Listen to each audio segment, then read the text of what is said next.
Hello, everyone. My name is Jonathan, and this is Everything Chelsea. Chelsea FC. I'm really excited to be back. I've been away for like a month, and look, trust me, or is it up to a month? Trust me, and all those times I've been thinking about you guys. I've been missing you guys. I've been watching the games, and I don't have anywhere to share it. I don't have anyone to share it with. I've been keeping my opinions to myself. But I'm really happy and excited that I am back. We are back together again, and everything that is putting us under, we have addressed all of them. And so let's get straight right into it. In today's video, we're going to be talking about our Champions League game on Wednesday, Chelsea KRASNODAR. Chelsea KRASNODAR. What we saw, what we made out of that game. First off, I would like to say that that game was a contrasting game of football, like in both halves, first half and second half, contrasting football. But as usual, in this match, Chelsea came up tops. Now in the first half, since we started, Lampard reintroduced um, what's his name now? Yes, Anthony Rudiger into the side with Kurt Zuma in defense. Well, there were times that we needed to switch the ball. There was a time that we needed the ball to go straight up. There was a time that Jogio needed to. There was a time that, yeah, they were solid together. They played fantastic. They were defending well. It's a Krasnodar. Nobody is no serious opposition. Yeah, there was this Netherlands player that they kept at bay. That guy with dreadlocks. I can't remember his name now. They kept him at bay throughout the whole match. They played excellent football, and I would say that if I were to rate their combination yesterday, they both get 7 out of 10, and they played fantastic football. They played fantastic football, and it was really wonderful to see them yesterday, together again, defending and holding up the Chelsea defense. As usual, Mendy was fantastic. He did so well. I saw him in the game against Manchester United, and I felt that he gave us that game. Forget about the Aspilicueta's penalty that we could have gotten. I felt that Mendy gave us that game, and he practically kept Chelsea in that match with some brilliant saves. Chelsea made nothing going forward, but he made sure that we didn't concede any goal. And of course, Thiago Silva, Kurt Zuma, they were fantastic. Now, this is not about the Manchester United game. This is the Krasnodar game, and I want to stick to the Krasnodar game. Now, the defense in the game against Krasnodar was fantastic. Chilwell, well, sometimes he gave the ball away, loose passes is normal, it's football. You get that, right? So they played well. The defense for me yesterday, they all get a 7 from Aspilicueta to Ben Chilwell. They all got a 7. Uh, uh, um, if not that, Ziyech was already giving the man of my own man of the match. I would have want to give it to Mendy, because Mendy was dominating. He dominated. He gave balance. And yesterday, I see the defense. I would say that the defense were kind of like balanced in the game against Manchester United. The balance, and in the game now against Krasnodar, I can see the balance, and I am really really excited. I'm really really excited because the Chelsea team is coming together. Now in the midfield, that's where I have my issues against Krasnodar. The midfield were poor. The combination in midfield was just too poor for me. He chose Jorginho, Kovacic, and Kai Havertz. Now we all know that Kai Havertz is the number 10, the guy with the creative, whatever, the assist and all, the last pass to the strikers, the wingers, and all that. Then we know that Jorginho is playing the defensive role, and Kovacic is supposed to take the ball from the defense and wiggle his way through like he always do, like he did last season. But unfortunately, this season I haven't seen much of that from Kova. We know he's there, but is it that he's not playing with the right partner in midfield? Because for me, I always feel that Jorginho is slow. We don't see any long range passes anymore. He doesn't give it anymore, and yeah. And we saw in the second half when Frank Lampard made the sub, when he brought in Mason Mount and N'Golo Kante, we saw how Chelsea came alive. Kante played the DM role, and Mason Mount was hovering around the midfield in the number 8 role, then which gave room for Kai Havertz to place number 10 sufficiently well. Though we got a goal, Kai Havertz was involved in the for the first half, and I would say Um, but Tinodo should have done better. He should have hit that ball with more conviction and power. Well, anyways, he went in there, lucky him, and it's good for his confidence. He should keep playing like that. He should continue like that.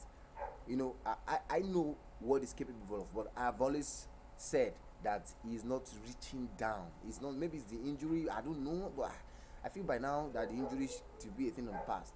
He's not actually reaching down to achieve his full potential. Well, that's enough, but he played well in the game against KRASNODAR. Now, the second half, when Frank Lampard made those changes, he brought in Tammy, he brought in Pulisic, he brought in, for me, I'm just talking about the impasse, I'm not talking about the other substitutions he made. The main substitutions that he brought in that kind of like killed them off. He brought in Tammy, he brought in, he brought in,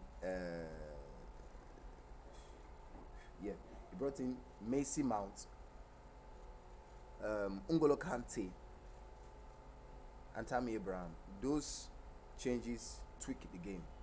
We saw Ziyech, even before Tammy came on, we saw Ziyech with those diagonal passes, those wonderful passes from the right hand side with his left foot. He made football look so easy. He played so well, and his goal was just amazing. The way he wasted three players, and that's the brilliance that Hakim Ziyech brings when he's on the pitch playing with Chelsea. That's what he died when he's on the pitch playing. And this is like his first start since he came back from injury. And I said something to myself. I said, give him 3 more games. 3 more games, you will see the best, the very, very best of Hakim Ziyech. And if he can go throughout this season without getting injured, Chelsea will be better for it. We saw his creativity. We saw what he gave more through balls than a Jokio should give. That is, I don't like comparing players, but when we had Fabregas in the midfield, it was wonderful those years when he dropped the through ball to Aspilicueta, to Diego Costa, to Andre Scholler. We know how Chelsea were lethal. We lack that creativity in that midfield. Somebody will throw that pass. We have people bossing the midfield. We have N'Golo Kante to boss the midfield. We need somebody who will take the ball in the midfield and throw a well-weighted pass. In fact, I was screaming, I was shouting, why not just take Ziyech and put him in the midfield and take off Jorginho? But anyways, I don't want to talk about the penalty miss that everybody has said is on the internet. Lampard is now talking about it. I think we need a new PK taker in the form of Timo Werner. The guy gives so much to this squad. His work ethic is amazing. He's amazing. His runs, his power, everything that he gives to the team. He has won more penalty than any Chelsea player this season. If any player in the Premier League, three or 4 penalties now, I don't know. If he had played them, he would have gotten 4 goals. He already has 3 goals, if not 4. He already has 4 goals plus those 4 penalties that he has been winning. That would have been 8 goals right now to boost his confidence. And a striker needs to score goals, not a DM. Yes, my point exactly. Tammy Abraham came on, it was fantastic. Fantastic assist. Christian Pulisic came on. Fantastic play as always. You expect our Captain America to do his best. Yes, against KRASNODAR. KRASNODAR is not a side that should give Chelsea any problem. In fact, before the match, I had already predicted 4-0. 60 minutes 1-0. I'm still like, where would the 3 goals come from? And then when the change came, those guys came and they tore KRASNODAR apart. I think that moving forward, our midfield should comprise of N'Golo Kante, Macy Mount, and Kai Havertz. That should be the 3. If you must add any other person in the midfield, then you should bring a Kovacic. Except maybe a Macy Mount, a Kai Havertz is not. I beg your pardon.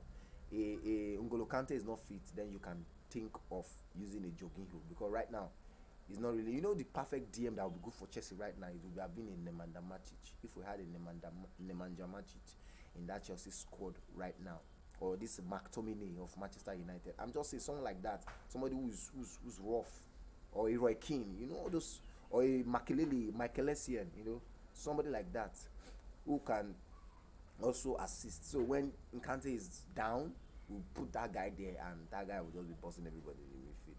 Then Mason Mount is fine, he'll grow, he'll get better over the years. And Kai Havertz is doing a great job. His assist this season is amazing. He already got his hat trick for Chelsea. It's just amazing. That's basically Chelsea KRASNODAR.